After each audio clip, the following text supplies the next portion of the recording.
నమస్తే. ఇప్పుడు దేశంలో గతంలో ఎన్నడూ లేనంతగా మోసాలు జరుగుతున్నాయి. మోసగాళ్లు చాలా మంది ఖాతాల నుండి లక్షల రూపాయలు దొంగిలిస్తున్నారు. మీరు ప్రమాదాన్ని తగ్గించుకోవాలి అనుకుంటే మీరు మీ యూపీఐ ఖాతాను మీ పొదుపు ఖాతా నుండి వేరు చేయండి. అంటే యూపీఐ లింక్ చేయబడిన ఖాతాలో పరిమిత బ్యాలెన్స్ మాత్రమే ఉంచండి. చాలా బ్యాంకులు యాప్లు లావాదేవీ పరిమితులను నిర్ణయించే అవకాశాన్ని అందిస్తున్నాయి.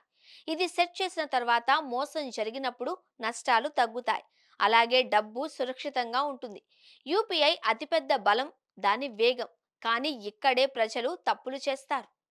డబ్బు పంపే ముందు పేరును ఒకటికి రెండు సార్లు తనిఖీ చేయడం అలవాటు చేసుకోండి. క్యూఆర్ కోడ్ను స్కాన్ చేస్తున్నప్పుడు స్క్రీన్పై కనిపించే సందేశాన్ని చదవండి. మోసగాళ్లు ఎల్లప్పుడూ త్వరగా చర్య తీసుకోవాలి అనుకుంటారు.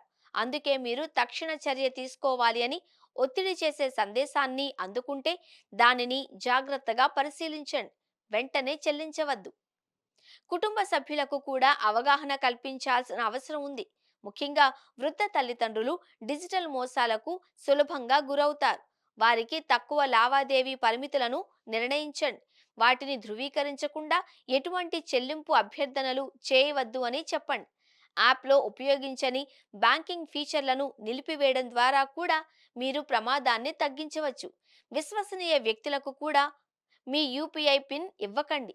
కొన్నిసార్లు ప్రజలు తమ ఫోన్లను దుకాణాలు, కేఫ్లు లేదా ఏదైనా బహిరంగ ప్రదేశానికి మరమ్మతు చేయడానికి ఇచ్చేటప్పుడు నష్టపోయే ప్రమాదం ఉంది అంటున్నారు నిపుణులు.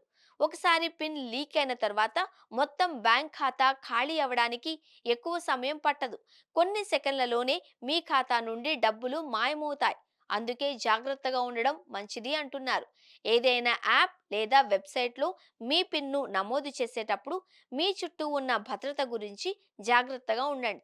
ఏదైనా అనుమానాస్పద లింక్పై క్లిక్ చేయడం వల్ల మాల్వేర్ ఇన్స్టాల్ కావచ్చు.